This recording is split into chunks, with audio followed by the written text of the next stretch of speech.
Welcome to Shelf Warmers. I'm Sam. And I'm Andrew. This is the podcast where we watch and discuss movies from roughly 2012 to 2020, aka the pump and dump period of Hollywood.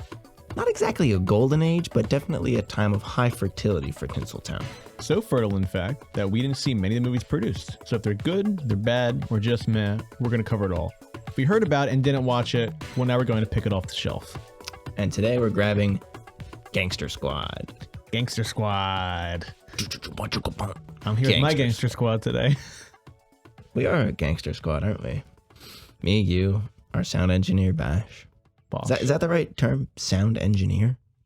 Audio engineer? Producer? He's just flicking some knobs on the Zoom recorder. He has no idea what he's doing.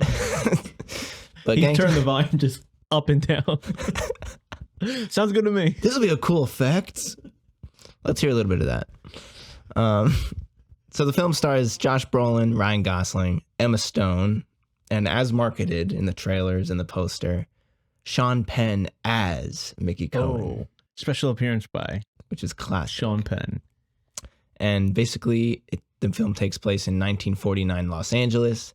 The city is run by gangsters, and specifically the malicious mobster aforementioned Mickey Cohen, who is a real guy. Yeah. Was a real mobster. Did you know a lot about him? I knew the name. Like, I know these names. It's like a name, like an Al Capone. They're like household names. You know, if you have like a Italian-American, like mafia upbringing. Was he Italian? No, he's Jewish. Yeah, because they say that early on. And then I was like, he's doing like an Easter. Does he do a pivot on his accent? I don't know what he's trying to do. So I thought it was like European at first. And then it was like classic, like New York. No, and he says he's from New York. He's from Brooklyn. But it's like very much fluctuates throughout the movie. He's a Brooklyn guy who comes out to the coast to take over, basically. And I have no strong opinions on Sean Penn, except for the fact that we saw him recently in something that I cannot say what we watched him in, and he's really, really good in that movie. And I was like, compared to this, whatever we watched him in, it comes out in September, and it's directed by a great director. I think you're saying too much already, but it's. I would just look on his IMDb. Probably like like one movie coming out this year. This episode might come out when that movie debuts. Probably closer than probably closer than it should be. Yeah. So Mickey Cohen is this gangster in LA, and John O'Mara, played by Josh Brolin, is determined to end the corruption. So he assembles a team of cops ready to take down the ruthless leader and restore peace to the wonderful City of Angels. His city. His city. This is kind of like part one in a Brolin trilogy. And what would you imagine the other two being? Inherent Vice and the Coen Brothers movie. Oh, Hail Caesar. Hail Caesar. It's kind of like LA based. That's a trilogy. Good pairing. I mean, he is fucking phenomenal in Inherent Vice. He's a small guy. I kind of forgot. It's kind of a lot of small guys against, like, most of this cast is like shorties. He's got a big head though. Huge head. Brolin's got like a he looks like Stonehenge. Or Stonehenge? Hedge? Yeah, he has a very angular head and chin and everything. I guess that's why he was well suited for Thanos. I just gestured the ring. I had no idea what you were doing. Yeah, he What does he say in the post-credit scene when he's like, "Fine, I'll do it myself." So dumb. Bro, who are you talking to? Yeah, right. Was that at the end? It's all off screen. It's all off screen. What was that at the end of? Oh, that's a good question. Marvel trivia. Age of Ultron? No, I'm pretty sure it was Age of Ultron. I bet you it was Age of Ultron. Well, we have no way of knowing. So what did you think about Gangster Squad? Big ol' fart. No! Big ol' fart for the City of Angels. It's a sweet fart, in my opinion. A sweet fart? It smells good, tastes good. It's still a fart. So it tastes like your own fart, you're saying? Yeah, it's like when you smell your own fart, you're like, this is, like, whatever. Functionally, it's still kind of bad, but I kind of am enjoying this whole experience. Yeah, it's just from the director of Venom. From the twisted mind of the director of Zombieland. Directed by Gangster Ruben Squad. Fleischer, Yeah. who did Zombieland, Venom. All the hits. I like Zombieland, but I don't really have anything particularly fond to say about him. I think he's a Jersey guy. He did 30 Minutes or Less, which is about the guy, the bomb, yeah, the pizza bomber, which is near and dear to our heart. Honestly, Uncharted? Is that true? Why wouldn't it be? We're just hearing this now. Breaking news. Ruben the Fleischer, director of Venom, made the jump to handle Uncharted. Wow, these are like strange movies for him to make. Yeah, it's not good. And I'm just curious. I want to start off and put you on a pedestal. Why did you give this 3 stars and a heart? And follow-up question. Yeah. Put me on the spot. Put me on the spot. Well, you can put me on a pedestal too if you want. I do already. So that's why I'm so confused by this heart. And also, I would like some explanation on why you gave it a heart and what's your definition for giving something a heart on Letterboxd. That's a good question. I give hearts to things that I enjoy throughout. And if the experience of watching the movie was a good experience, I think that's valid. You know what I mean? Like people are like, well, just, rate the movie. Like who cares about how you watch it or whatever. But how you watch it obviously informs how you feel about the movie. So I sat down with my whole family. Were you expecting that? No. Your whole family gathered around the TV like it was like Rudolph airing on ABC at Christmas. It was literally Rudolph. Charlie Brown starring Sean Penn. Sean Penn is Charlie Brown. Wow. Sean That's Penn, like an SNL sketch from like 2008. Sean Penn is. Yeah. But I built up hype throughout the day because we have a group chat. It's called Gays for Trump. That's my family. It's called the chat. Gangster Squad. It's our little gangster squad. It's my grandma, my dad, and my sibling. And I sent like a promotional image from the film, and it was all the squad. Like I sent it to you guys too. It has the whole cast. Well, first let's mention the cast. Deeper roster of our guys. Off the top of my head, in this picture was Josh Brolin, Ryan Gosling, Giovanni Ribisi, Robert Patrick, Michael Pena, and Anthony Mackie. It's all names. And that's not even mentioning, Emma Stone, Nick Nolte, Euphoria's own Austin Abrams. He's awesome in this movie. We'll talk about it later. So I sent this image and I just said one word. I was like, tonight. And I was talking to my grandma. I was like, they're all coming over. I was like, are you Gangster Squad reunion tonight at the house? I was like, are you gonna watch the screening tonight? And we're in the kitchen. She's like, oh, what are you watching? I was like, we're watching Gangster Squad. She's like, oh, where's that playing? And I was like, in the living room tonight. And she started laughing. She's like, what? Like, I don't care what you watch. She's like, yeah, let's watch it. And we knew that this movie had gotten horrible reviews when it came out. So we all sat down with kind of low expectations. And 2 hours go by and we're just laughing, having a great time. It was a fun-ass movie. The violence is cool. Some of the acting is good. Some of the acting is bad, but some of the acting is also bad that it's good. It has a cool look, I think. It's got that Zack Snyder 2013. Anna and I were talking about this. Made a note about that. We were saying how this 2013 look, like that Zack Snyder look, is now somehow... It's like Gatsby, too. The Gatsby, 300 look is kind of pleasant to watch 10 years later. I do think setting is important for it, because I watched it alone on my computer at 10:30 when I knew I had to get up at 7, and it was a 2-hour movie. I was like, fuck this fucking movie. Fuck this piece of shit. Fucking watching YouTube, it's locked at 480. This speaks to it. This speaks to the... I keep setting myself up to, keep going on YouTube to rent these movies, because you can't get them on streaming. Why don't you use Amazon? Fuck Amazon. Which I guess, Google's the same problem. But so I keep going on YouTube because you gotta rent it somewhere. I should just pirate it, honestly. Yeah. It probably would be in higher quality. But this is a Warner Bros. Movie? Yes, and I'll talk about the history of Warner Bros. So is Pan. And I wonder if I wonder if Warner just has not like sent new files in a while. Both these movies are over 10 years old at this point. So I wonder if like the artists like just set it 480p and Was it crunchy? Like, it wasn't awful, which is weird to me because it was really 480 on YouTube? It said 480. It didn't look like 480, and I was like, "Is this HD or not?" And I couldn't really, like, it didn't look like 480 to me, but it said 480, so that's where I was kind of in the conflict. But I'm like, has Warner just like not updated it? Like, has YouTube not updated it? But either way, I was pissed off watching this. Damn. Well, let's talk about it. I mean, do you remember when this movie came out? I do. I remember having an understanding of Gosling at this time. He was probably the one I knew, like from The Notebook, I guess. So I was, and Emma Stone I also knew from like Easy A and stuff like that, because I was like really into like, I was into the studio comedy at this time. So I think I had probably seen Easy A. Like I probably like had like stayed up late once my mom fell asleep and like rented it like an on demand. So I knew Emma Stone and I knew Gosling. I maybe knew like Crazy Stupid Love.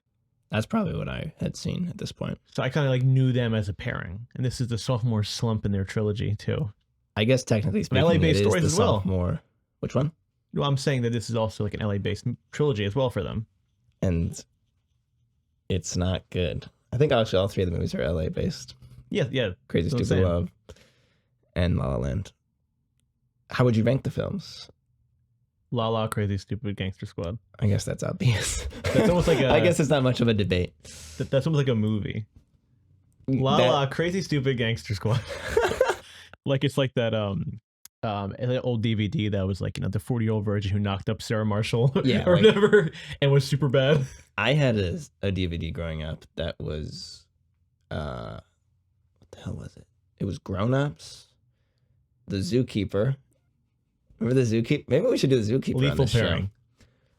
That's 2011. Fuck. But it has Sly Stallone. He played the lion. He's the lion of the Philly Zoo. Oh yeah, he's the lion. Roar. That was actually huge for me because I loved Rocky as a kid. And I was like, oh my God, Rocky's the lion in The Zookeeper. It also features Joe Rogan. Or maybe he's in Here Comes the Boom. No, he's in both. Wow. Henry Winkler is also in Here Comes the Boom. That was my first exposure. I remember watching that movie. My dad was like, "Oh, the Fonz." Oh, the Fonz. Because he didn't have the Barry, like, you know, come back yet. Our generation underestimates the cultural touchstone that was Happy Days. I listened to a podcast with Adam Scott and Rob Lowe, and they were saying that they got to meet him in Parks and Rec, and he was like, you know, just talking in between takes, and he kind of slipped into the Fonz and did like a line and did like the pose and everything like that, and then he walked away, and he was like, it was like a earth-shattering thing for me to see him do the Fonz. And I was like, I know it's Barry Zuckerkorn from Arrested Development. Yeah. And I'm like, you know, do some Barry Zuckerkorn lines from Winkler. Or from Scream. He's great in Scream. My mom saw him like a month or two ago. Henry Winkler? Yeah, he was in Cherry Hill. He was at a convention for Monster Mania or something like that. What's he doing there? He's in Scream, serious conventions, I guess. I don't know. Good time. You're in one thing and it gets you past all these freaking cons. It's also a good way for you to make money in Hollywood at this point. So he was at a restaurant by himself. My mom was like, "Is that Henry Winkler?" And my aunt was like, "No, it's not." And my mom was walking out and it was Henry Winkler and she waved and he waved back. And my mom was like, my mom in that age range was thrilled. Yeah. The Fonz. Sorry, that's our Henry Winkler, you know. Henry Winkler aside. Henry Winkler aside, back to Gangster Squad. Back to Gangster Squad. I do remember this film coming out. I remember the trailer. I remember my uncle talking about Sean Penn. Uncles love Sean Penn. And I remember him being like, yeah, Sean Penn's playing Mickey Cohen. And I was like, am I supposed to fucking know who Mickey Cohen is? Also, this came out on my 11th. My 11th birthday. Like to the day, January 11th. It was your 12th. My 12th. Wait, you were, wait, no, it was your 11th. Sean Penn as Mickey Cohen. And I was like, oh, like Mickey Cohen's like a real guy. Like, I got to see this. Well, do you know why this was like, you know, I mean, because this is actually supposed to come out, I believe, in November of 2012. September 2012, and then it got pushed back because of somebody talked about last week. Oh, the Colorado shooting. That's right, because one of the climactic scenes of the film was going to be the shootout at like the Chinese theater. Oh, so they reshot it? And they were like, we have to change this. Like, this is not a good set piece to have, like people getting shot up in a theater. Yeah. It's also kind of stupid for them to release it when it came out because yeah, the fucking dumping ground. Because it was Oscar season too. So kind of the thing that I saw, I doubt I saw it in theaters, but I saw it pretty soon after, one of those movies that I was like, I really, really want to see this. My mom like fell asleep one night and I'm like, I'm going on demand and renting it. Django Unchained. Which to me is like the best Tarantino. Which is a hot take. That is I think Django's really, really good. And also like you watched that when it came out? Like probably like a year after, yeah. Jesus. So within a year. So not like immediately, but I was like, I like Westerns a lot, and I was like, this is like the coolest Western of all time. Django. It also came out The Hobbit. Came out like, I guess in December. December of 2012? Yes, and so did Les Mis. So I saw those both in the theater. Wow. I didn't see either of those in the theater. I saw Jack Reacher too, actually. So there were several in I was Lincoln. not going to the theater. In Lincoln. I saw Lincoln in theaters because I was like, that was a big movie. Everyone was like, bring your kids to see Lincoln. Like, that was appointment viewing. Literally, I went with my whole entire family. Yeah. And we all showed up for Lincoln. And I was enthralled. For Steve. I have not seen the movie since. I would love to do a rewatch. But that's not really a shelf warmer. It's not a shelf warmer at all. Well, is it though? Because I feel like nobody talks about Lincoln. No one talks about it. But it won Best Actor. Yeah, because as a kid, you almost have like this sense of like that's actually Lincoln. Like it's Daniel Day-Lewis, but you're also like, he looks just like Abraham Lincoln. Like you can't even, you're not so familiar with Abraham Lincoln yet that you're just like, that is so Abraham Lincoln. Yeah, and I know it doesn't open on this, but in my mind, this is like the shitty like version of the movie. It opens on 7 years ago. I thought you were gonna say it opens like Train Spotting for some reason. Like he's on the streets of Edinburgh. Choose life. He's in a full sprint. 7 years ago. Choose pornography. Choose the Civil War. Choose civil rights. Choose the Union. Choose dysentery and have your foot get cut off. That would be fucking awesome. Choose Gaunt. Lincoln. Directed by Danny Boyle. But yeah, I think I may have actually seen this movie before one of those the other night. You're like, but I'm not exactly sure because the only scene I remember is that first scene, which is pretty freaking gruesome. It's an action movie, which I did not expect. I thought it'd be like Goodfellas, where there's violence, but there's like the Winter Soldier-esque elevator fight. It's a comic book. Yeah, it's a comic book movie. Not actually. It is very Snyder. That's an apt comparison. But basically, Mickey Cohen changed this guy from his torso to two separate cars that drive in different directions, and they rip him apart, and they show it. And I was like, I think I'm gonna like this movie. I think I'm gonna stay. I'll stay. So yeah, very bloody, very violent. Kind of. I mean, obviously it's a stupid movie, but it's fun. Yeah, it's interesting. I guess time period wise to see these cops who were soldiers. I love that. What I really do enjoy about this movie is like these guys, you can't stop the war. And that's kind of like the thesis of Brolin is that like he's still in battle, like he's never going to get out of battle, which I kind of the wife says the war is over, stop fighting, and I'm like there's some like groaning kind of lines in this movie, but it is cool. 100% sure that they were going to kill her and her child. But what I liked about her is because Brolin has this wife at home, and you kind of think, oh God, like we've seen this before. The wife at home, she's like, you're gonna get hurt. But then when Brolin starts assembling the squad, she's the one who's like pulling shit together. Like, oh, look at this guy. Look at that guy. Like she's making moves for him. Yeah, she's the Gosling. Which I thought was kind of cool. Yeah, like later in the movie she meets Gosling. She's like, I picked you. Yeah, that was kind of an interesting scene. Because like he also like has tension with everybody. So I think Ryan Gosling might be the weakest link of the film. He's doing an accent. He's doing like the old timey. What do you think his accent is? Because he's kind of talking like this. He's doing like shrill though. Like it's kind of annoying. Like he's not like. It's bad. It's really bad. The person I thought of with Gosling's voice was like a young Mickey Rourke. Sure. He's kind of like he's very high. And he's kind of like Brando a little bit. Yeah, he's kind of like, oh, I'm Ryan Gosling.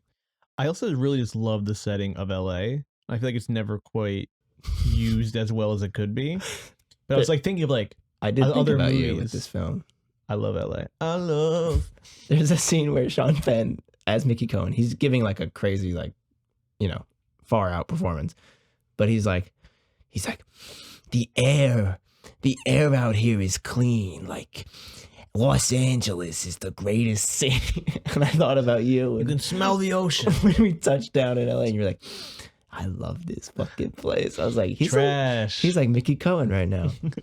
But there aren't like a ton of movies that use LA for a crime scene. Like, I thought of Inherent Vice, LA Noire, which is The a game. Game. Yeah. LA Confidential. And what I Don't step on my slate. Oh. And what I thought of also was Who Framed Roger Rabbit. In a cartoony sense. Absolutely. Which is like the best depiction of LA as like also a crime story. I like when my gangsters are weasels. And I'm not talking Sean Penn. It's kind of strange because tonally the movie, I think, is kind of all over the place. But I'm not upset at it. You know what I mean? Yeah. Like it's very serious, but it's also very silly.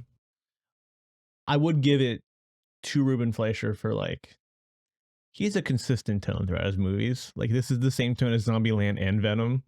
Maybe the aforementioned Uncharted. I have no idea. I haven't seen it. Maybe. But like when did that come out? That came out after COVID, right? It was during COVID, I think. So we probably can't do that. I was like also thinking about Sean Penn for this movie, and there was this quote from Mark Maron where he was talking about how he watched a lot of like the early movies of Jimmy Caan, and he would like try to do accents, and Jimmy Caan was not an accent guy, and he would like try and fail. So Maron was, I think, talking about that one movie that the one with Andrew Riseborough he did to Leslie. Yeah, he was saying to the director, like, I don't want to do a Texas accent. And the director was like, come on, you gotta do it. Maron was like, and Maron's point was like, like if Jimmy Caan can do it and fail, why can't I try it? So I respect Sean Penn for like going for the voice, and it's also pretty awesome to see an actor who is that incredible fail so hard. Penn or Gosling? I guess both. Because I think Sean Penn is doing incredible work in this film. He's terrible. He's terrible. Well, the script is rough, but he is like harkening back to like Pacino in Dick Tracy, which is great. But also my point being though that you can still take a big swing or do a campy thing and fail. I think a lot of times like, oh, he's giving a campy performance, it's excused.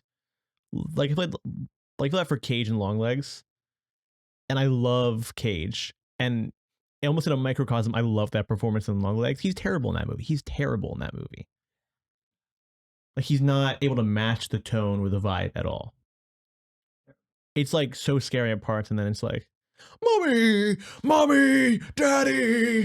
And it's like, what the fuck are you doing, man? Longlegs debut on the pod.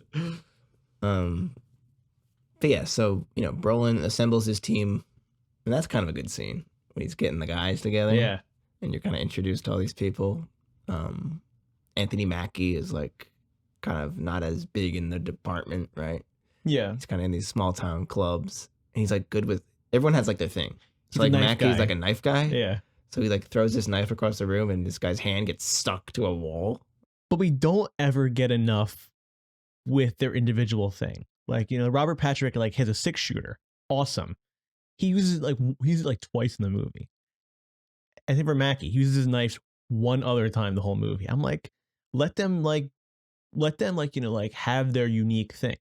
Yeah. It's not. I guess it maybe be better as a TV show, but that'd be too much. 6-part miniseries. That'd be way too much. On Prime.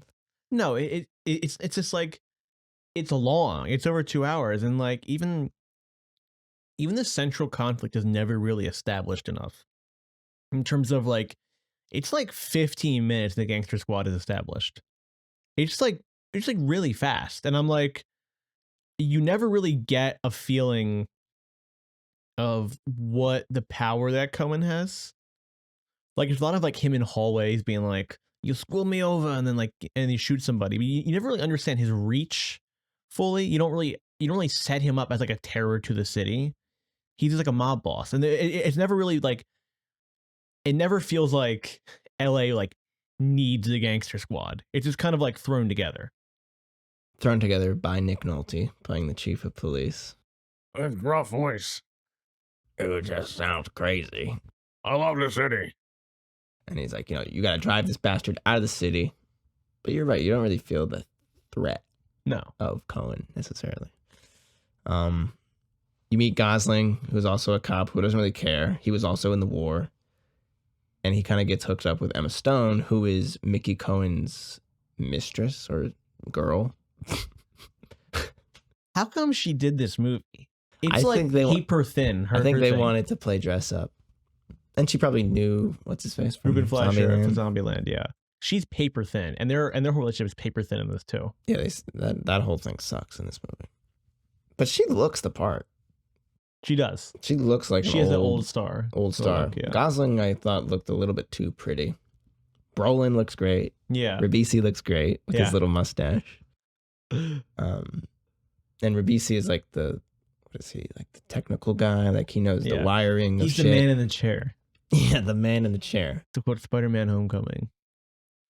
I also wish this movie was like an epic and almost in the vein of like The Irishman. But I was thinking about like it'd be kind of cool to start like in war, like start in World War II, and like see these guys like on the battlefields and like make it feel like an epic, because it's not Goodfellas, it's Venom. Like, you know what I mean? If you kind of like jump into the story, and I'm like, I like these characters. They are so thin. I want to see some more backstory. I want it to feel like a sweeping epic of crime and love, and nothing is fleshed out. Nothing's fleshed out. But I think there are good scenes with Sean Penn where he's kind of like, LA is my destiny. Like he wants he's a cool, I think he's a cool, like if we are saying this movie's a comic book and the Gangster Squad are like these heroes, like he's painted as like this, even if he's thin, like he is like a villain in that kind of fun. Yeah, like sure. Honestly, if I saw this movie when it came out, I probably would have loved it in a kind of like a cool way, because it is not hard to understand. Like the squad is just together. People get shot in cool ways. Do they? I can't remember a single like cool moment of like someone getting killed in this movie. People get mowed down. There's that crazy like Polar Express like 3D shot where Gosling is shooting out of the car and it like whips around, but it's like so digital and garbagey looking. We also did say this, or I texted you about this, but I literally just watched. I went from Indiana Jones: The Last Crusade right to this movie. So seeing that CGI monstrosity of a car chase, where like there's no sense of space, or sense of pacing after going to Indiana Jones 3, where it's like Spielberg like knows how to block like a car chase and knows how to shoot that so well. It's just like hard to go to that, especially to see like how CGI it is. I was like, oh my god, kill me, Jesus. But then there's that good scene where they go up to the speakeasy like casino that Mickey's running, and they show up. They show up in like, I like the look of them, like wearing suits with the bandanas and the guns, and they come in like these cowboys. Like I like the line they're drawing between like westerns and the gangster genre, and these like 40s people who are aware of westerns, aware of cowboys. Like you said, Robert Patrick's character is like a gunslinger. Yeah, he's cool. He's really good in this. And they show up and they're like gonna bust the place, but then there's Burbank cops there, and they're like very undercover, the Gangster Squad, so they can't be like seen. Or like they're like no badges. Like I also think the training of this movie is like swapped, because they do that, they fail, and then they shoot bottles, and then they're back, and then they're good, and they are like able to kill people efficiently. And I'm like, I feel like you should start with the bottles, have them fail hard, have them train more, and then like, because they're terrible cops. But that scene was cool when Brolin and Mackie get sent to jail, right?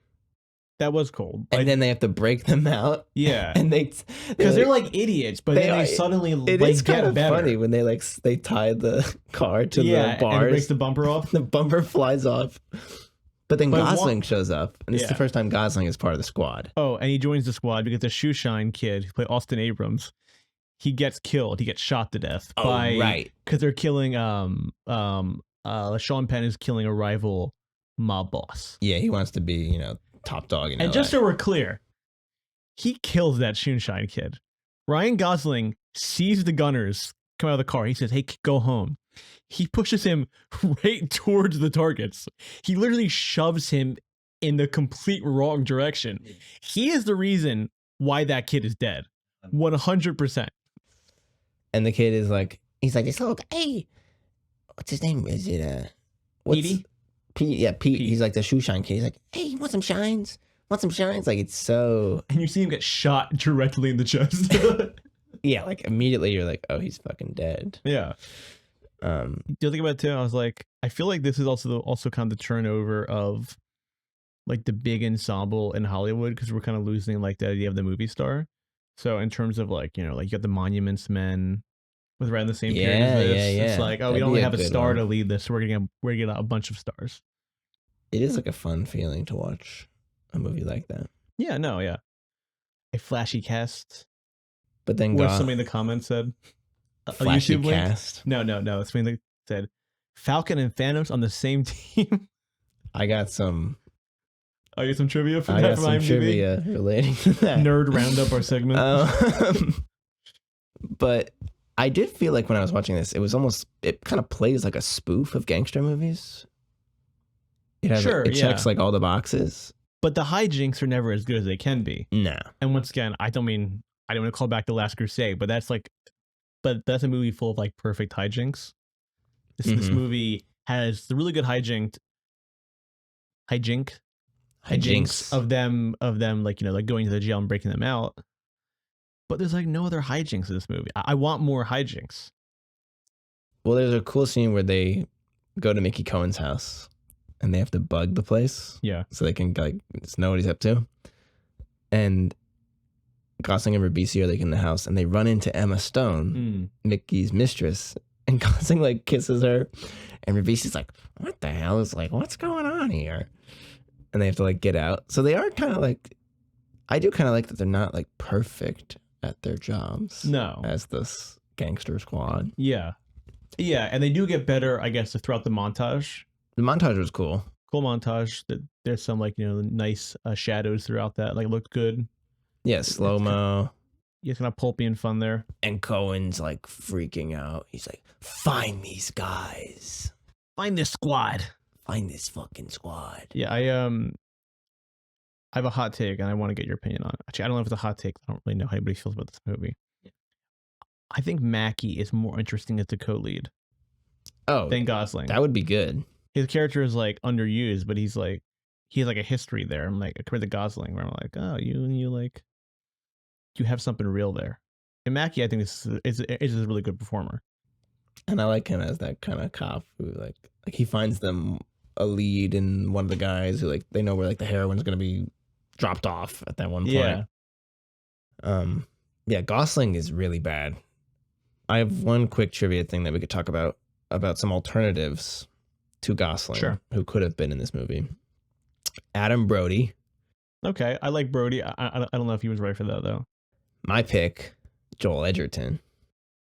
Because I thought Gosling was too young in this role. I would agree with that, but I also think the thing with Gosling in this movie is you need someone more slimy compared to Brolin. I think he's too similar.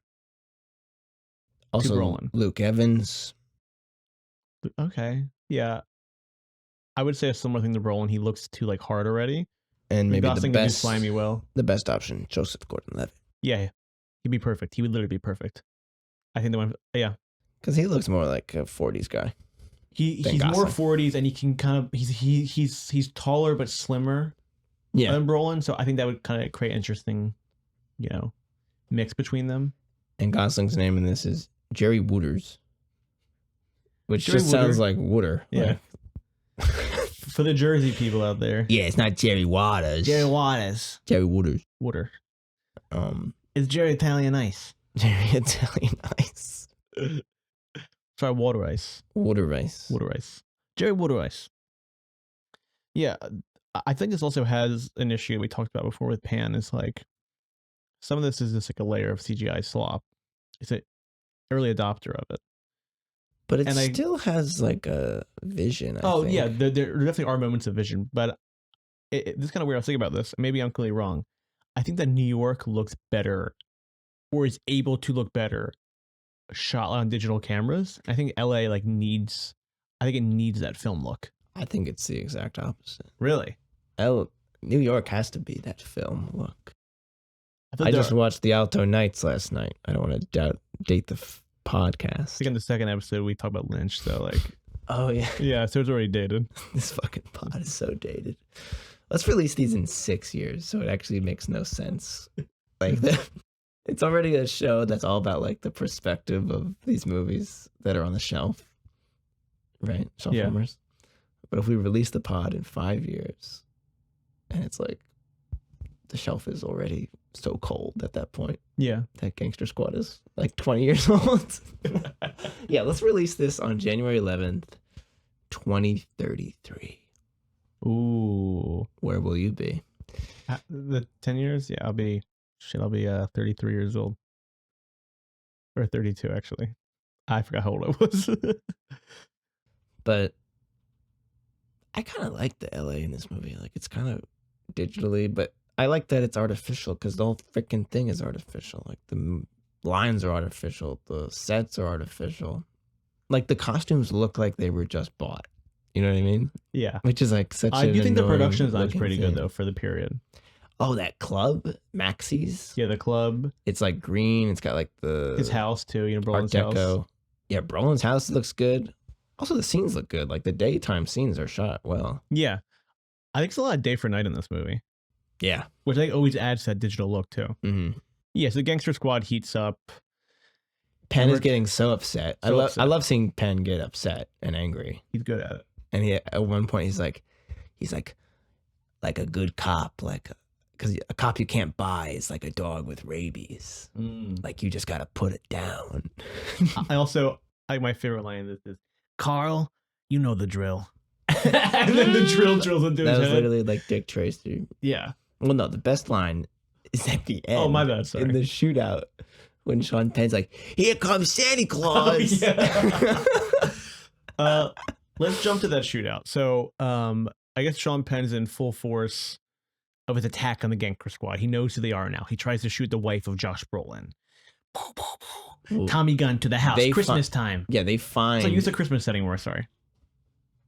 When I saw the Christmas thing, I was like, "Oh, this movie was supposed to come out earlier." Yeah.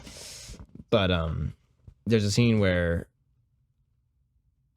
they find, like, Mickey Cohen finds the wire in his house, and they trick the Gangster Squad. Yeah. And Ribisi ends up getting They blown get one away. up on them. Ribisi gets killed. Ribisi has a kid at home. Ribisi's like the nicest guy on the squad. Yeah. Gets mowed down. And Brolin's so pissed. He goes to Mickey Cohen's place with a gun. He's like, Mickey, like, I ought to kill you. Fine. And Gosling's I'll do like, it myself. Gosling's like, you have to stop. Like, don't do that. And this kid who his dad's dead. I feel bad for him, but also he's in like one other scene. There's that crazy scene where Brolin like hugs him. He's like, it's okay. It's okay. It's not. It's not They go okay. to barbecue together too. They have like one scene of like, we're a family, and they go to a barbecue together, and then Nick Nolte shows up. Hey boys. With some I'm beer. like, damn, who played Nick Nolte the cookout? Like, And yeah, Mickey, at the same time, Mickey shoots this guy in the pool, a la Sunset Boulevard.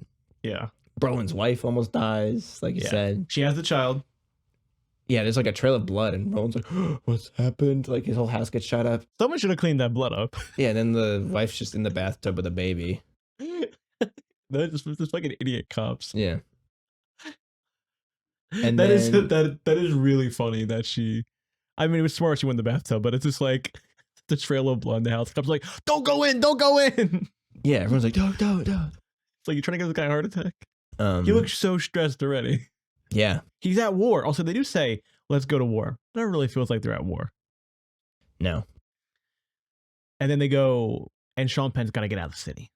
It's too hot for him right now. The Gangster Squad's coming for him. One more night, there's still cops. Yeah. So that also was funny to me. One more night, we're still cops. We're going in, no warrant, and guns blazing, shooting anyone. Yeah, they show up and they're In like, true cop fashion. they're like, Cohen.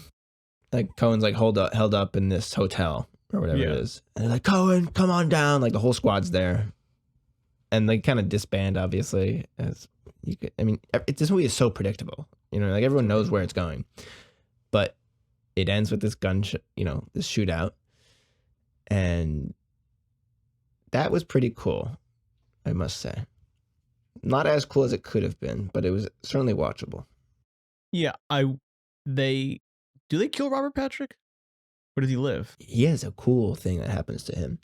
So he gets shot by Holt McCallany, whatever the fuck his name is. Guy from Mindhunter. And Nightmare Alley. Yeah, he's underused in this movie, too. I think his best moment is when he kills Ribisi, and he gets caught on fire and just like throws his coat off without even like reacting. Yeah, he catches flame, and I'm like, oh fuck, is he gonna die in a comical death? Yeah. And he just takes off his jacket. Yeah, but so the whole squad goes to the hotel. They just start firing. They kill everybody, and then Sean Penn's like, I gotta get out of here. He's like, sir, we have to go now. The Mindhunter guy. And Penn's like, well, let's go. Like, and here comes Santa Claus. And they're like shooting like the Christmas tree, and like ornaments are exploding in slow-mo. Yeah. And it's like very, operatic. Like that kind of stuff I do kind of buy into. I almost wish there was, once again, establishing a better sense of space, because a lot of slow-mo and a lot of close-ups in that scene. I'm like, show up like this grand hotel lobby. I also like that the plan was, Sir, it's too bad in here. We got you out of here. Let's go through the front door where all the cops are that have killed all of our men.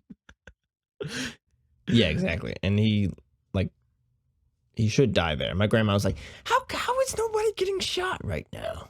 I was like, I don't know, Bobby. Well, they shoot Gosling. Yeah. They shoot Robert Patrick, too. Yeah, Robert Patrick gets like shot in the chest. Then there's like this kind of like a car chase type thing. Yeah. And Brolin's like riding the car, and Mickey's like, like what the hell? And they crash the car into a fucking fountain. Holt McCallany, whatever the fuck his name is, walks out, stumbles out. Robert Patrick is like dying, and he's like the best shot. Like he can shoot anything. And he's like, Michael Pena is like his apprentice. Yeah. And he's like about to die. Like he's all shot up, and Robert Patrick's pointing the gun at Holt McCallany. And he's like, hey kid, help me aim. And then they fucking blow him away. And it's like, yeah, like I did feel like, fuck yeah. Yeah. Thank God. But here's my alternative. Like, let him go out like in a blaze of glory. I wanted like he's in the hotel lobby, and then like Sean Penn's like getting away, and then they were like, there's a whole other set of guys coming. He's like, I got this. Pulls out like he has like 2 6-shooters and like a big huge fight, and blaze of glory. He gets like shot in the side by someone like heading out of the hotel, and I'm like, come on, like let someone die like in a cool way. I guess in that way, like who do you think would be a better director to kind of make this material pop in a more interesting way? Tarantino? Well, that's who I think of, I guess, maybe because I was talking about like Django earlier, but he's also like an easy answer. But I think they are trying to do like a Tarantino thing a little bit. Like it is trying to be stylized in that way. Yeah. And I thought Marty, of course, but also Marty would make it more of an epic, which is what I wanted out of it too. Like I didn't want it to be as much of an action movie. Yeah, a more serious version about like these guys. I feel like there must be you need Coens too. But Coens, yeah. No, I do like a humor. I'm thinking of like, I guess redoing the movie. Or I guess there's some of this in LA Confidential of like that post-war thing, which is really interesting. Yeah.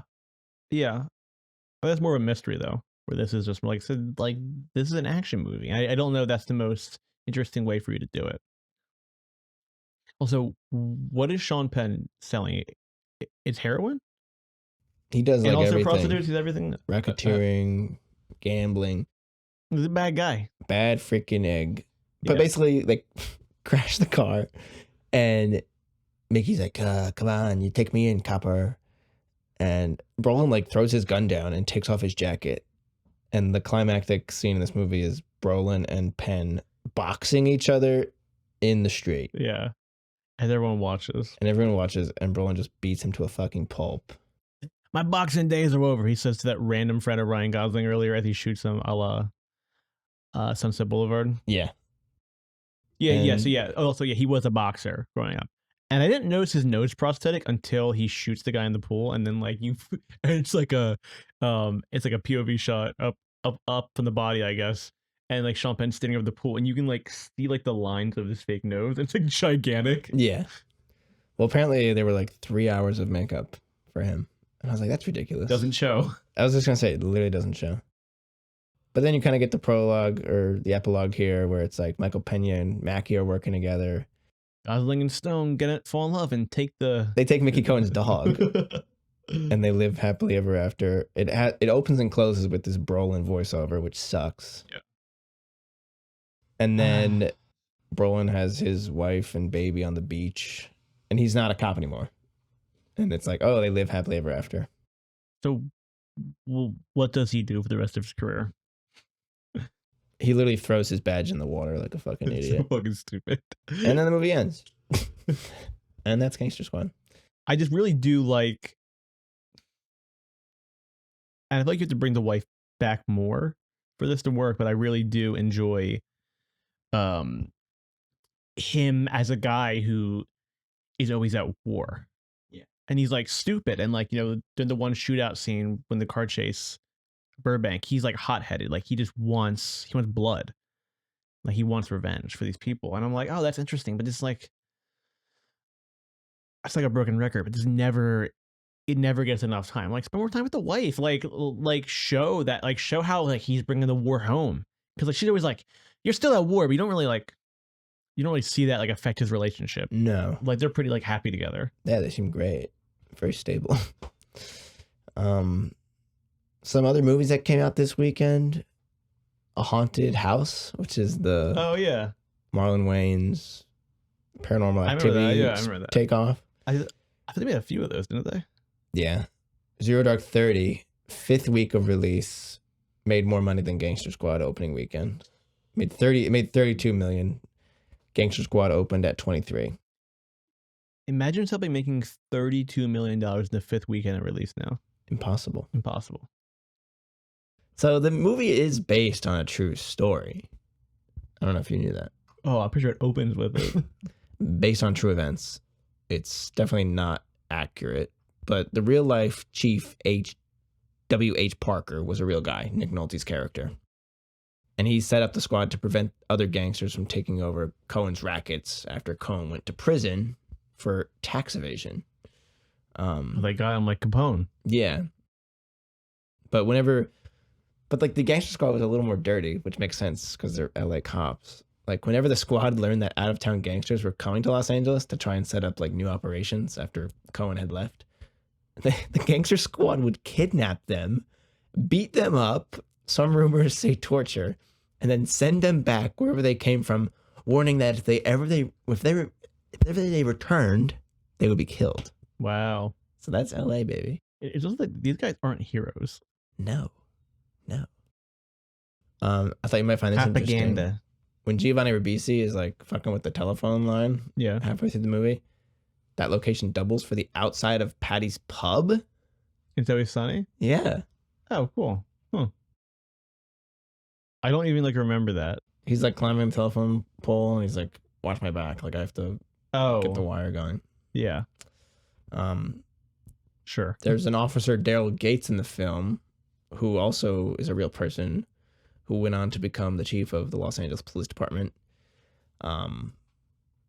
He co-founded DARE, but by all accounts, pretty bad guy. He was the chief of the LAPD during the LA riots. Oh, yeah. And was dismissed soon after that. And Parker, played by Nolte, has been called, the greatest and most controversial chief of police. During his tenure at the LAPD, he was known for police brutality and racism. Parker himself was known for his unambiguous racism. So these are the kind of little Easter eggs buried in this film. Pay attention. There's a lot of hot Easter eggs to racism in this movie. Really bad. So they kind of glaze over those elements. This film is based off a series of LA Times articles that were turned into a book by Paul Lieberman. He turned those stories into a book, which was released August 7th, which would have been perfect timing if the film hadn't been delayed. And when I read this on IMDb, I wondered if this trivia was actually written by Paul Lieberman himself. Because that last line sounds angry. Like, if this film was released when it was supposed to, it would have capitalized perfectly on my book. And now we get into our Sweaty IMDb trivia. Nerd Roundup. Nerd Roundup. The movie features 5 actors who have appeared in movies as Marvel characters. I actually don't know who the 5 are. Oh, wait. You want to guess? I'm gonna guess. Brolin, Mackie, Pena. Geez, who else would there be? 2 more. I was trying to think of Emma Stone as Gwen Stacy, and this one's obscure. Oh, really obscure? I've never even seen this movie. Crap. Is it like an old? Is it old Marvel? 03. 03. So it's Daredevil. Is it Blade? Hulk. Ang Lee Hulk. Nick Nolte is he's Nick Hulk's Nolte. dad. Yeah. Wow. So Brolin as Thanos, Cable, Emma Stone, Gwen Stacy, Mackie Falcon, Gagel, Pena as Louise. People were so mad when we didn't come back for Ant-Man 3. I'm like, do you really care that much about that fucking character? People love him.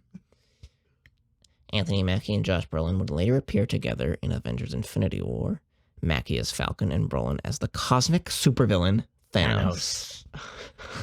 Fine, I'll do it myself. On this last one, I thought was kind of funny. 2 of the reasons Gosling decided to make the movie was because he wanted to act in a scene with Sean Penn and shoot a Tommy gun. He was disappointed when he found out he didn't have any scenes with Penn. Well, no, he's the one scene, or he's 2 scenes. Well, they're the same. They don't have like a face off. Yeah. They're in the same scene like 3 times, I guess, but they don't have a face off. Yeah. Well, you got any slate recs for me that I haven't spoiled already? Yeah, I think we've touched on most of them.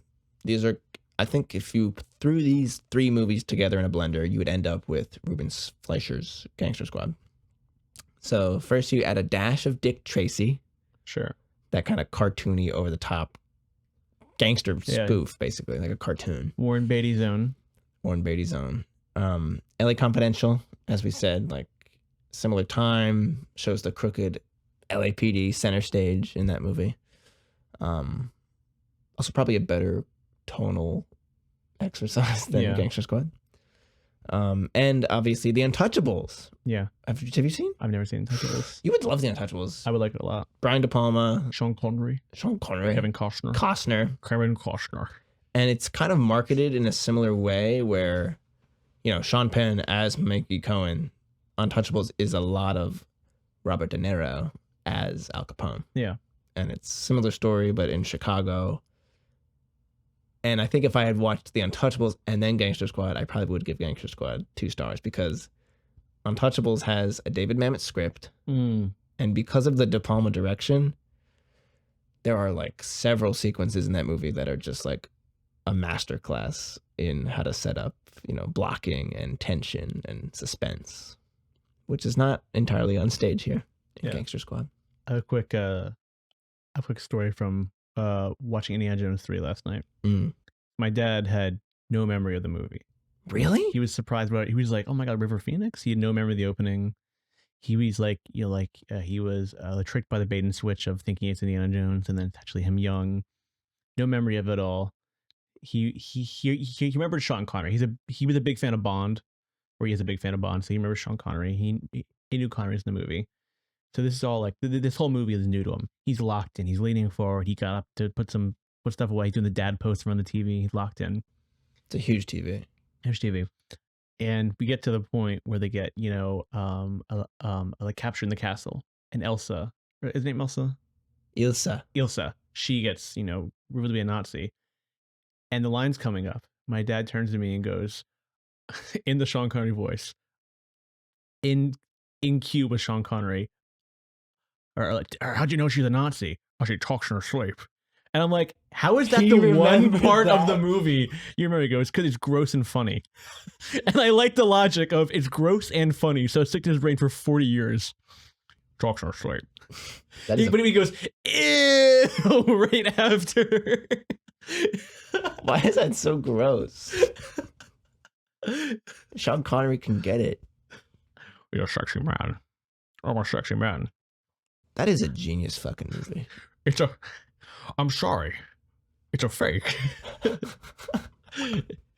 he loved that bit too. He goes, "Oh my god."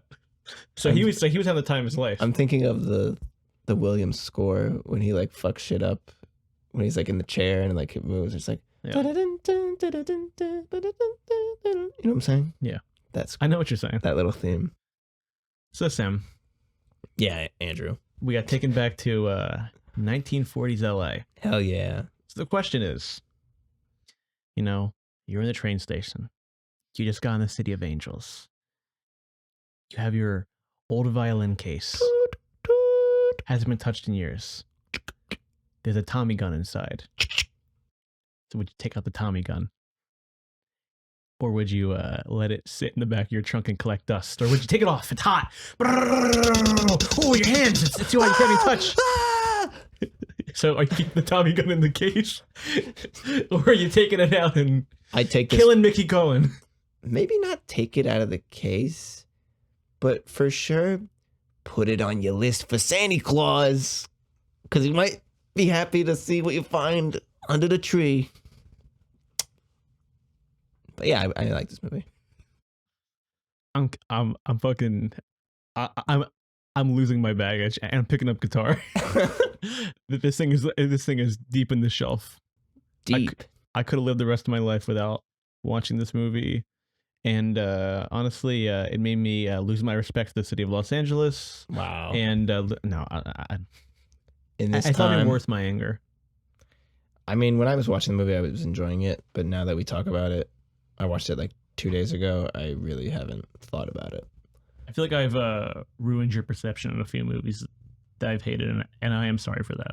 You're not ruining it. It's just, in the moment, I'm like, that was pretty good. Well, but it doesn't often stay with me. Next time... Maybe I should review movies like 2 days after I see them. Next time you watch Gangster Squad, yeah, invite me over. I'd love to be a part of the squad. This has been our review of Gangster Squad 2013. Shelf warmers, baby. See you next time. Thank you for listening to Shelf Warmers. New episodes drop every Wednesday. You can follow us on social media at shelfwarmers.podcast, where you can send us movies to take off the shelf for future episodes.